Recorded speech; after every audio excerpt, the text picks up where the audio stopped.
When you go to the farmer's market, you see fresh, beautiful vegetables. It's perfect to make homemade baby food instead of buying stuff that you know has been sitting in a jar for months, maybe even a year. I've seen, people who should know better make brownies from a mix, and I always ask them, like, why? What are you doing? So I always make stock from scratch, and one of the reasons is because I don't like wasting anything. Definitely make homemade brownies. They are so much better. I really like this recipe that I developed. It's called Bittersweet One Pot Brownies.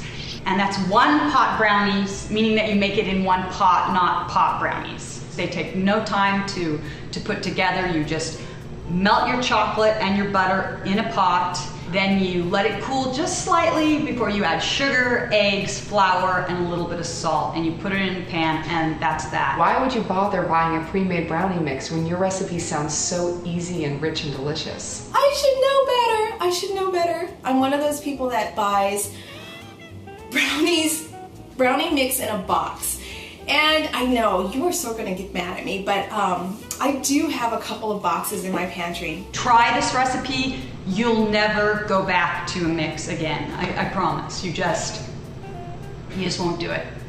There's one thing that a lot of families have a hard time with making homemade all the time, and that's stock. And there's several reasons why I always make homemade stock at home. First of the reasons is the stuff that comes in cans that tastes like tin is really gross.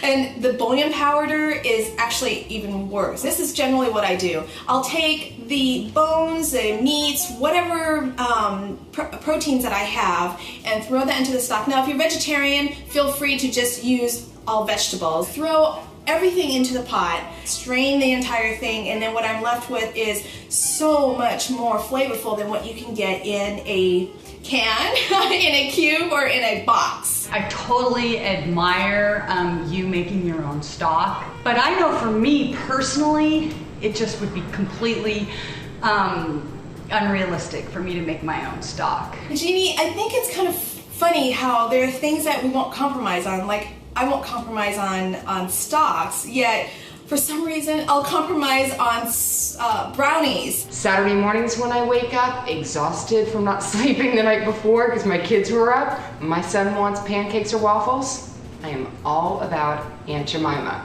So, it depends on the things that you love that make it worth the effort. One of my favorite things to make homemade is homemade hummus. First of all, it's inexpensive. You're gonna get so much more by making it homemade than you would in one of those little containers. And when you buy in the little containers, sometimes it's like really dry. Catherine, I totally agree with you. The store-bought hummus is dry and crusty and nasty. My recipe is super creamy, and I love that because when I'm making it for my son, I can put it on pinwheel sandwiches and roll them up. All you do is take a can of chickpeas, garbanzo beans, and you rinse them.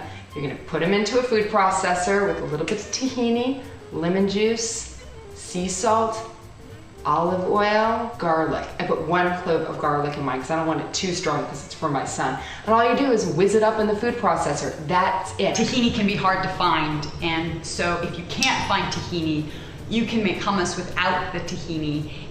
It's going to be different, the texture will be different, the flavor will be different, but you'll still get something that is very delicious. And it's a great thing to make with your kids because my son loves pressing the food processor button and watching everything roll up, and we sit there and we taste a bite and we're like, we need to add a little bit more. Taste another bite, well, let's add a little more of this. You can serve it with chips, you can serve it with veggies, and my father-in-law loves it. That's probably the biggest and most important reason that I make it, because when he comes over, he's always happy.